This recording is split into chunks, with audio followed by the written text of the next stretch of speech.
Hello students, এখানে একটা আমি এক্সাম্পল দেব। দুটো কেস এখানে বেসিক্যালি।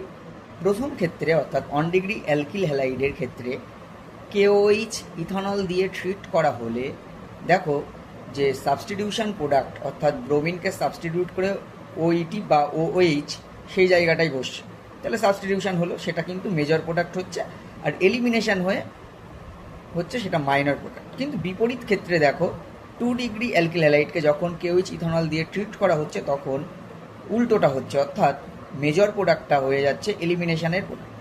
এলিমিনেশন রিয়াকশন হয় মেজর প্রোডাক্ট দিচ্ছে, আর সাবস্টিটিউশন হয় মাইনর প্রোডাক্ট দিচ্ছে। তাই এটা কেন?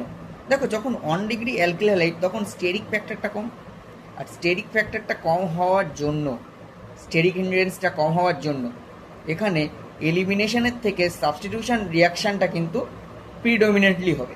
সেই জন্য সাবস্টিটিউশন প্রোডাক্টটা কিন্তু বা প্রোডাক্ট দুটো এখানে সাবস্টিটিউশনের ওইটি নিউক্লিওফাইলের মতো আচরণ করতে পারে বা ওএইচও নিউক্লিওফাইলের মতো আচরণ করতে পারে।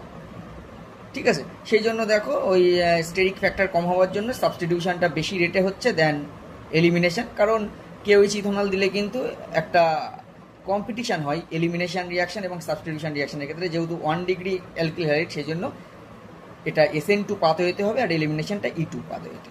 কিন্তু যখন 2 ডিগ্রি অ্যালকিল হ্যালাইড দেওয়া হচ্ছে, একই রকম রিয়াকশন করা হচ্ছে, তখন কিন্তু এলিমিনেশনের যে প্রোডাক্ট সেটা কিন্তু মেজর হচ্ছে, আর সাবস্টিটিউশনের রিয়াকশন হয়ে যে দুটো প্রোডাক্ট হচ্ছে তারা মাইনর হচ্ছে। কারণটা হলো যখন 2 ডিগ্রি অ্যালকিল হ্যালাইড হয়ে গেল তখন কিন্তু স্টেরিক ফ্যাক্টরটা বেড়ে গেল। স্টেরিক ফ্যাক্টর বেড়ে যাওয়ার জন্য কিন্তু সাবস্টিটিউশনটা সেইভাবে হতে পারছে না বেশি করে।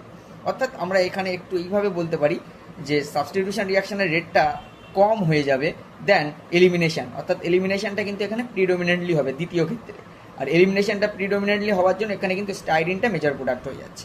এটাই হচ্ছে মেনলি এক্সপ্লানেশন। এই যে কেস দুটো বলা হয়েছে তাদের প্রোডাক্ট কেন মেজর মাইনর হচ্ছে তার এক্সপ্লানেশনটা। আশা করি তোমরা বুঝতে পেরেছো।